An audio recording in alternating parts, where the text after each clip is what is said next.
বুধবার দ্বিতীয় দফার নির্বাচনের সকাল থেকে বুথে বুথে ঘুরতে দেখা গেল সিপিআইএম প্রার্থী সাবিনা ইয়াসমিনকে। সকাল 7:30 নাগাদ মোলান্দির 35 নম্বর বুথে নিজের ভোট দেন তিনি। ভোট দেওয়ার পর বিভিন্ন বুথ পরিদর্শনে বের হন। সকাল প্রায় 10টা নাগাদ তিনি চাঁদঘরের আদর্শ বিদ্যাপীঠে পৌঁছান।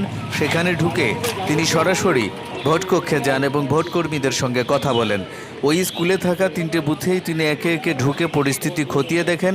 এরপর বাইরে এসে সাধারণ ভোটারদের সঙ্গে কথা বলেন এবং তাদের পাশে থাকার আহ্বান জানান।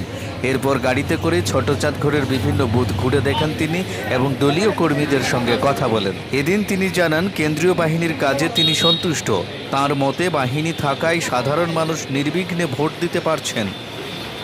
সকাল থেকে আমার গ্রামের বুথে 35 নম্বর, 35, 36, 37 আমার গ্রামে।